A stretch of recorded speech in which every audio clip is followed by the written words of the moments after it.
Westward expansion had a detrimental effect on Native Americans. Settlers overhunted buffalo, forced Native Americans into reservations, and forced them to assimilate into Western culture.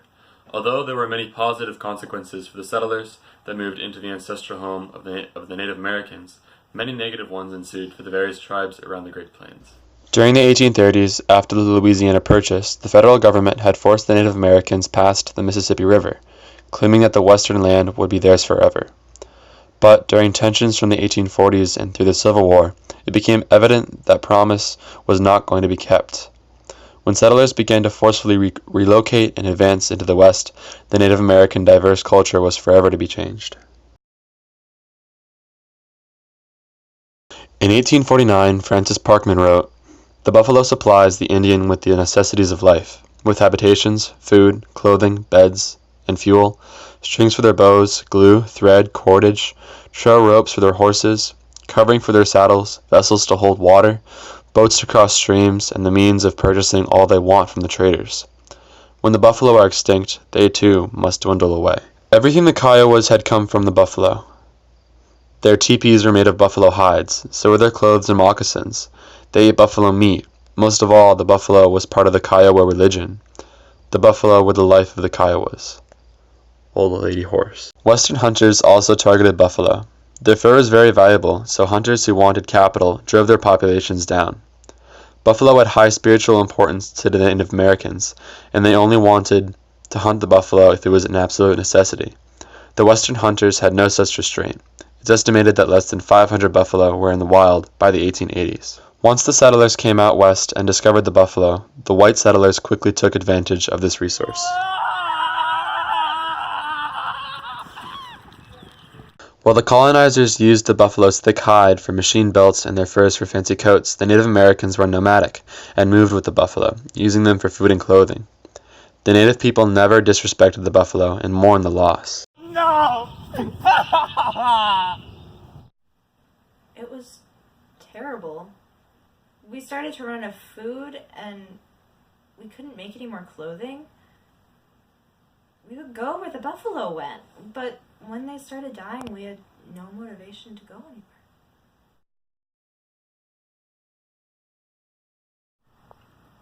Our land was sacred, and they came and desecrated it for their own monetary gain. The land and creatures we had so much respect and reverence for were being destroyed. With the Indian Appropriations Act passing in 1851, many Native Americans were put in reservations, where they were given a small amount of land to live in that was controlled by the government.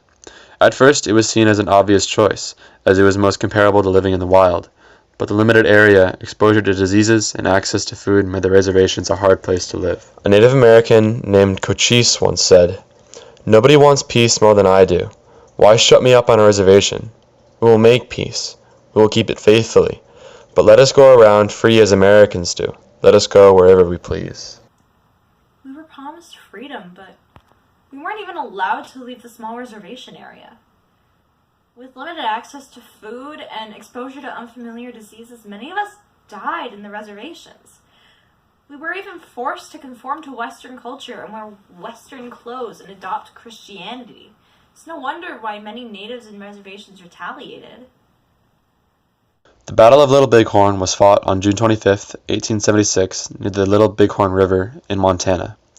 Federal troops led by Lieutenant Colonel George Armstrong Custer faced off against a band of Lakota, Sioux, and Cheyenne warriors. Since the discovery of gold in the Native Americans' land, the last straw was when a number of tribes missed a federally announced deadline to move to reservations. Custer and his 7th Cavalry were sent to confront them. However, they were unaware of the number of Native Americans fighting under Sitting Bull. In mid-June, 3 columns of U.S. soldiers prepared to attack. 1,200 Native Americans attacked the first column on June 17th. On June 25th, Custer approached the camp and decided to continue the attack without turning back for reinforcements. Around noon, Custer's 600 men entered the Little Bighorn Valley. Word quickly spread of the attack, and Custer tried to desperately regroup his men. However, they were quickly overwhelmed. Within an hour, Custer and all of his soldiers were dead. The battle was a victory for the Lakota, as well as other Native American tribes. It was one of the only times that the Native Americans were victorious in a battle against the federal troops. Another native named Chicksikaw of The Shawnee tribe once said, "When a white army battles Indians and wins, it is called a great victory, but if they lose, it is called a massacre." Come in. Good afternoon.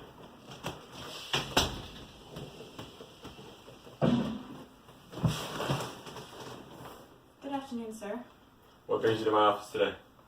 Well, I've come to discuss the state of my tribe. What's the problem? Well, sir, my tribe and I, we want to become independent from the states. We want to become our own nation. Would that be okay? Well, no. But since you are still living in the United States, I may be able to set something up. In about 1871, Congress passed a law that basically is saying that no Indian nation or tribe within the U.S. will be recognized as independent. However, the government still recognized them as individuals who need to live off the land, so they created the Dawes Act.